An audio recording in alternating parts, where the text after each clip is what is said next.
Matinalii DGFM sună bine din Covasna, ca să știi.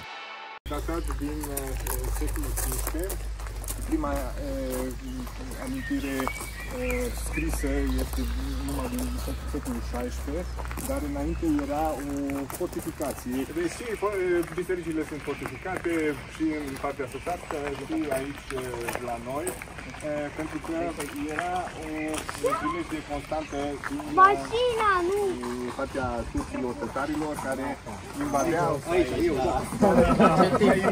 zona. Păi de ce credeți că l-am adus? Cine vrea să suie pe Căleașca. Fetele, copii. Da, fetele și copiii. Haideți. Ca pe Titanic, femeile și copiii. Da.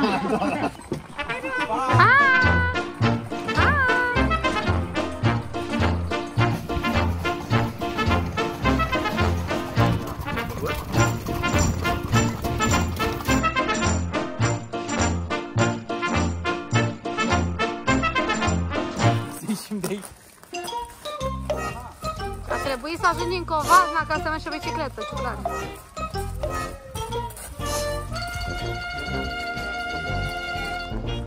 Mă scuzați, ce ziceți de talentul colegului noastră de a merge cu bicicletă? Eu mă bucur că în sfârșit face și un pic de mișcare, are nevoie. Ce spuneți de talentul lui Bogdan Ciuclaru de a merge cu bicicletă? Mă bucur că are și un talent. Iată pe colega Beatrice pentru prima oară în viața ei pe bicicletă. Să vedem cum face oprirea, da, clasică, cu piciorul jos. Cum te simți? Bine. Mai trebuie să văd pornirile și opririle, sunt bine. Mersul e ok, nu?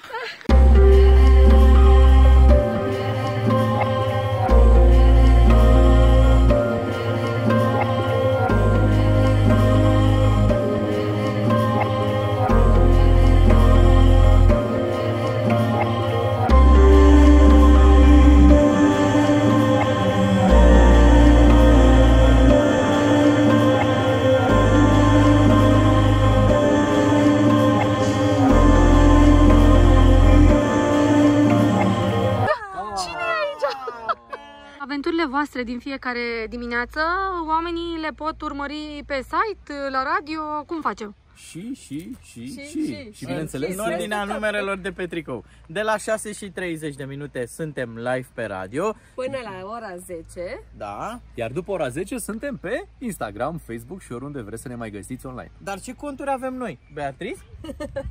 Beatrice Ghiciov, Beatrice Ghiciov, adică Bogdan Ciuclaru, Da. Bogdan Miu Și împreună DGFM. Da?